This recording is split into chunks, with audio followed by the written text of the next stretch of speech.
Mas a graça, que é Jesus morrendo por nós na cruz, ressuscitando, a graça trouxe a nós o Espírito Santo para morar dentro de nós. Temos íntima comunhão com Deus. No sacerdócio de Arão, tinha lá um véu, que o subsacerdote entrava uma vez por ano, levando sangue de bode, colocava lá na tampa do propiciatório, na tampa da arca, e oferecendo aquele sangue do animal. Só ele podia entrar uma vez por ano. Veja só. E ele mesmo tinha que oferecer sacrifício por si próprio, porque era um pecador.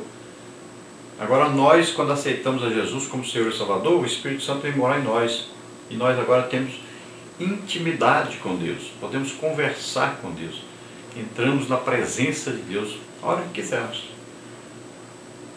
Olha só a superioridade do sumo sacerdócio de Jesus Cristo. Tópico 2. Um sacerdócio imutável. O capítulo 7 ainda destaca que, mudando-se o sacerdócio, necessariamente se faz também mudança da lei. Hebreus 7,12.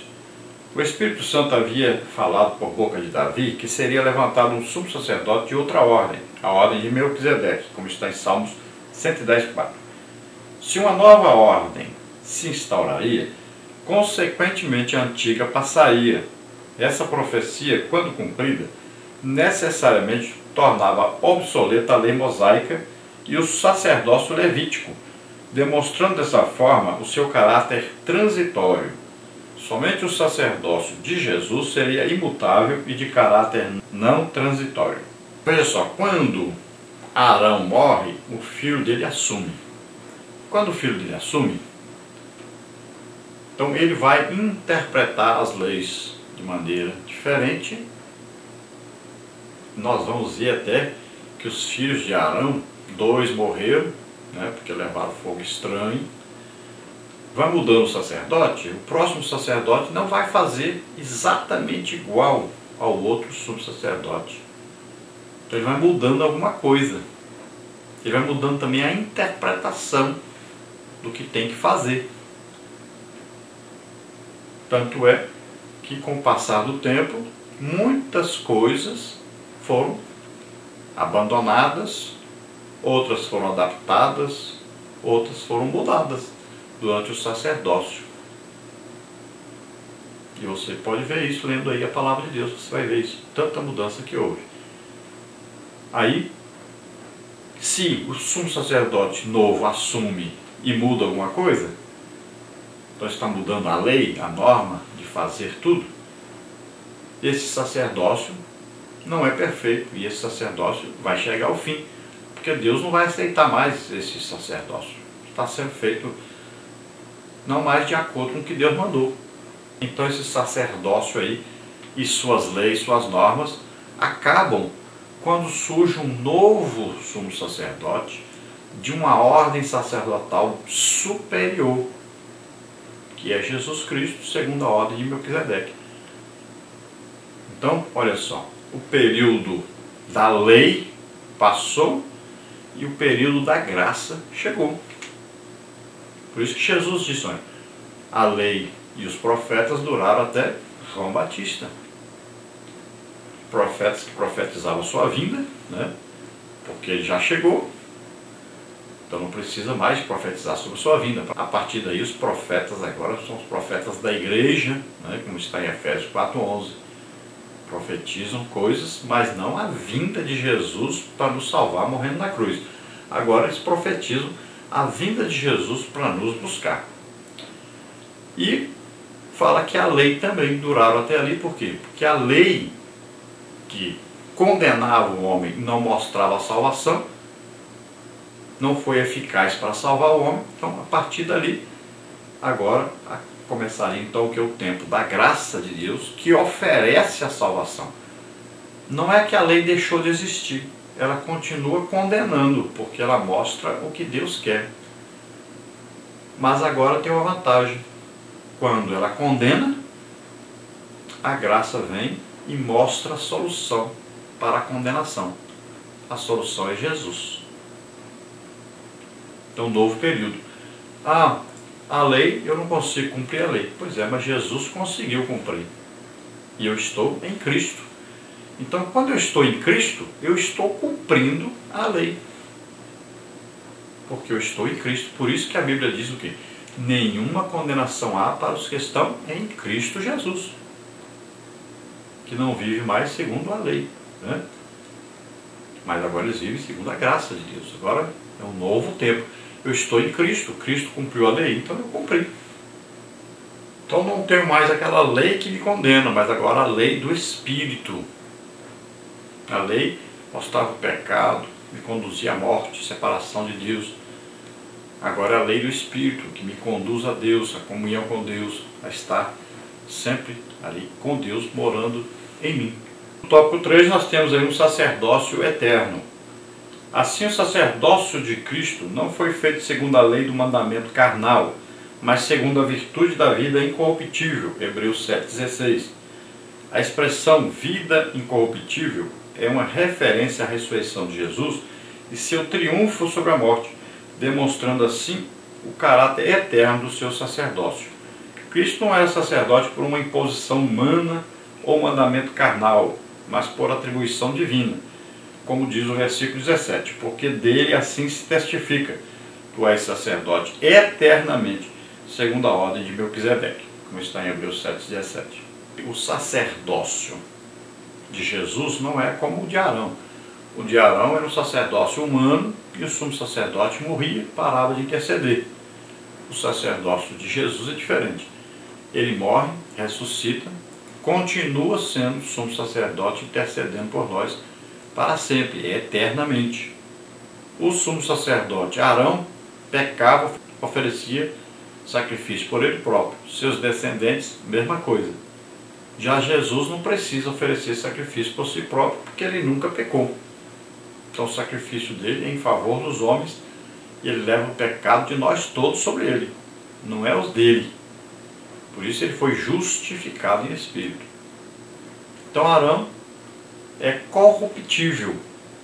Além de ser pecador, também morre, né? E o seu corpo entra em decomposição, é corruptível. Já Jesus é o sacerdócio incorruptível. Ele morre, mas ressuscita, o seu corpo não entrou em decomposição. O sacerdócio de Arão passava de pai para filho, Deus não escolhia quem ia entrar.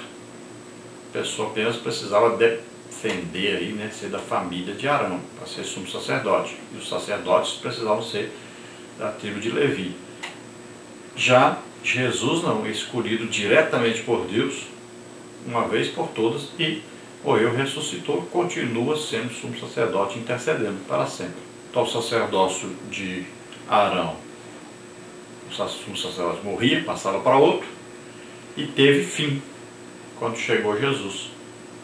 Então de Jesus já é eterno para sempre. Por isso está escrito, tu és sacerdote eternamente, segundo a ordem de Melquisedeque. Vamos ver agora a última parte, a parte 3, que está dizendo aí, quanto ao aspecto de seus atributos. Tópico 1, um sacerdócio santo. Tópico 2, um sacerdócio inculpável. Tópico 3, um sacerdócio imaculado. Tópico 1, então, um sacerdócio santo. Santidade é um dos atributos de Deus, Isaías 6,3. Em outro ponto da carta aos Hebreus, o autor sagrado afirma que sem a santificação ninguém verá o Senhor. Hebreus 12,14. Esta era uma das exigências da lei mosaica, que o sumo sacerdote não apresentasse nenhum defeito, inclusive físico. Levíticos 21, 16 a 23. Assim, devido à condição humana, não apenas os sacerdotes não eram perfeitos, mas todo o sistema sacerdotal levítico era imperfeito. Somente Cristo podia atender às exigências de um sacerdócio inteiramente santo e perfeito. Hebreus 7, 26. O Senhor disse, sede santos, porque eu sou santo. Então é exigido uma santidade a todo sumo sacerdote e a todo o sistema levítico. Mas não tinha como colocar alguém que fosse inteiramente santo, porque todos pecavam, tinham que oferecer sacrifícios por si próprios. A exigência era tanta que até se tivesse algum defeito físico, a pessoa não podia exercer o sumo sacerdócio. E isso indicando exatamente a imperfeição do sacerdócio arônico. Então veja só, quando Jesus vem, Jesus é perfeito, não precisa oferecer sacrifício por ele próprio. Então ele pode ser o sumo sacerdote perfeito e é aceito por Deus, enviado por Deus.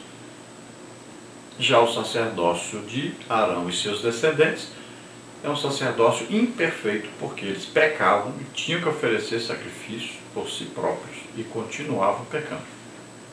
Então é dito que sem a santidade ninguém verá o Senhor.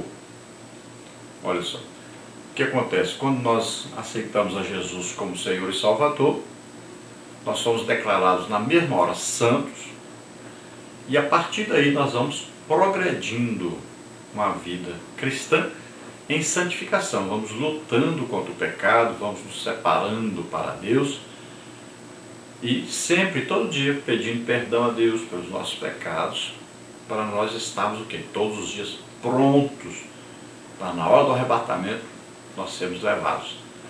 Porque nós estamos em Cristo e Ele levou os nossos pecados sobre Ele. Um sacerdócio inculpável. Vimos que Jesus cumpriu todas as exigências de uma vida santa requerida para o sumo sacerdote. Mas além desse atributo, ele deveria ser também inocente. Hebreus 7:26. A palavra acos, traduzida aqui como inocente, significa também sem maldade e é descrita pelos lexicógrafos como ausência de tudo que é ruim e errado. O apóstolo Pedro afirmou sobre Jesus que este não cometeu pecado, nem na sua boca se achou engano. Está em 1 de Pedro 2:22. Não havia culpa nem imperfeição no sacerdócio de Cristo Jesus. Então esse sacerdócio inculpável significa que ele não tinha defeito nenhum, não havia nada de ruim em Jesus. A Bíblia diz, olha, toda boa dádiva vem de Deus, né? Pai das luzes. Assim também Jesus, em tudo, era semelhante ao Pai, e nele não se achava nada de ruim, nada de mal. E Jesus dizia, quem me convence de pecado? Olha só. Então, ele nunca cometeu pecado, ele nunca errou, ele nunca fez nada errado, nunca falou nada errado, nunca pensou nada errado, nunca desejou nada errado. É perfeito. Já nós sabemos que o sacerdócio de Arão, já começou com Arão, que era pecador, errou várias vezes, e os seus descendentes a mesma coisa. Então todo crente também se torna sacerdote. Então ele deve se esforçar por viver uma vida santa e irrepreensível em todos os sentidos. Nós só somos salvos porque estamos em Cristo, porque Ele levou nossos pecados e nós vivemos em comunhão com Ele, em comunhão com o Espírito Santo.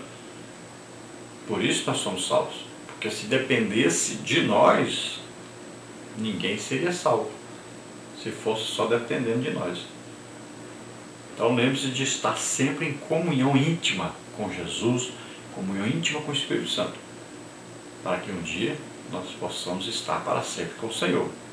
Tópico 3, um sacerdócio imaculado. O autor sacro usa o termo amiantos, Hebreus 7:26, para dizer que Jesus é um sacerdote sem mácula. Esta palavra, que também tem o sentido de sem manchas, era usada no contexto bíblico para se referir tanto à pureza ritual como ética.